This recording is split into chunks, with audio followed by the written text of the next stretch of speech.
Devin Booker. And the reason why I say it hurts me to say, in the interest of full disclosure, y'all know that not only do I do this show and I host my other show, Stephen A's World, and Sports Center, with Stephen A for my NBA show, but I'm also executive producing a docuseries, Why Not Us, on the North Carolina Central University basketball program. It's me with Roadside Entertainment and CP3, Chris Paul.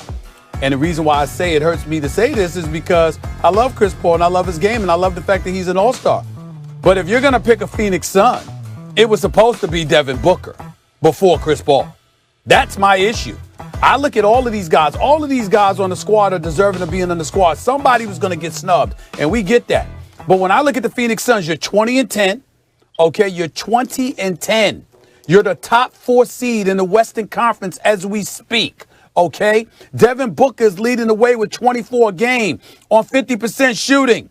He's balling and nearly 40% shooting from three-point range. He's gotten better. They're a top 4, top 5 defensive team in the NBA. Monty Williams, oh, by the way, look, when we sit here and we talk about the paucity of black coaches in the National Basketball Association, black men that have been assistants for years that are getting bypassed and ain't getting the opportunity. I mean, there have been examples before, but the job that Monty Williams is doing in Phoenix, is anybody paying attention? 8-0 in the bubble. People thought it was a fluke. They come out, they start off 11-9 or something like that. They've won 9 of their last 10 games. They are balling. And Devin Booker is leading the way. Love CP3. Love him. And happy for and proud of his leadership with the NBPA. Proud that he gets on the court and do what he does. But if there was a Phoenix Sun that was supposed to be on the All-Star game, on the All-Star team out of the Western Conference, it was supposed to be Devin Booker before CP3. And I think even CP3 would agree with that. I'm sorry.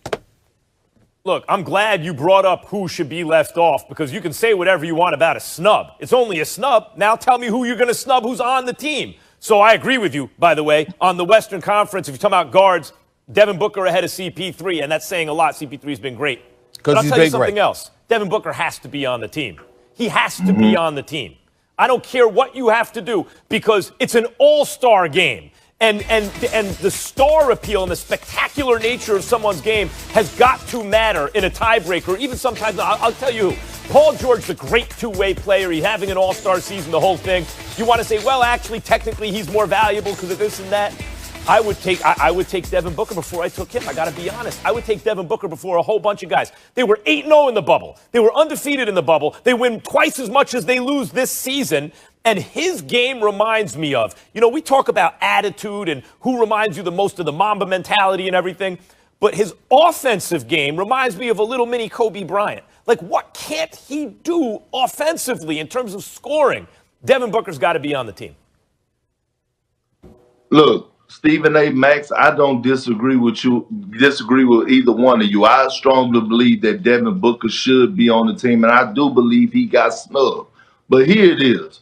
I come from old country Beaumont, Texas, and I was raised by my grandparents, and my grandmother is from Louisiana. And when someone makes a dumb mistake, she used to always say, God bless their heart, baby. They don't know no better. And that's how I feel about the coaches right now. Because the way that they did Domantas Sabonis is just ridiculous, okay? This guy is so valuable to the league. It's crazy. He is a baby Jokic. He does everything for this Pacers team. He is averaging 21 points, almost 12 rebounds a game, with 5 dimes a game. The offense runs through him. It's nothing that he can't do offensively. You talk about a great passing big, he's up there. You talk about a great rebounder, he's up there. You talk about a guy that's able to put it on the floor and put it in the basket in majority of the ways, he's up there. Now, who would I take off the list in the Eastern Conference? Is Big Vucevic.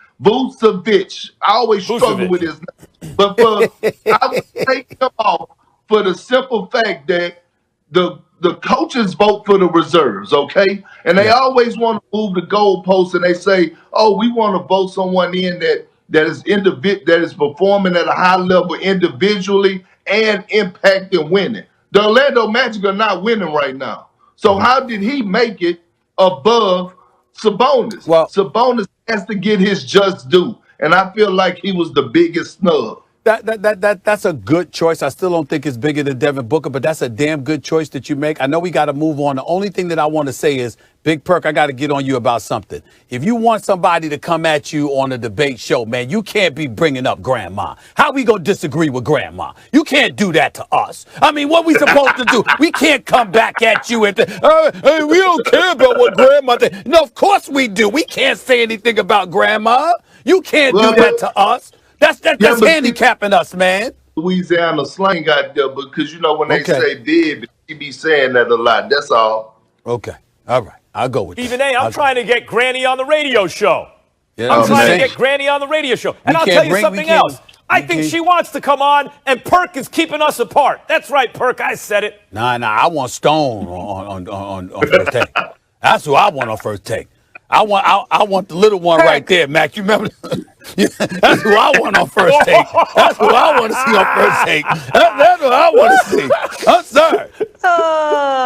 You special family. That box office right there. Perk. They don't know no better. All right, guys, let me get in one more debate here before we say goodbye. So moving on, this year marked the shortest offseason in the history of the NBA. And despite that, we've seen some of the biggest performances from the league's brightest stars. That being said, who's been the best player in the NBA this season, Max? Joel Embiid. At this point in the season, Joel Embiid's been the best player in the NBA. Let me tell you something. This shocked me. First of all, offensively, look at all the numbers. He's been the best. Look at all the numbers. He's been the best offensively. Defensively, I would argue, he's also been the best. There's offense and there's defense. Well, what else is there? There's winning. His team has the best record in the conference.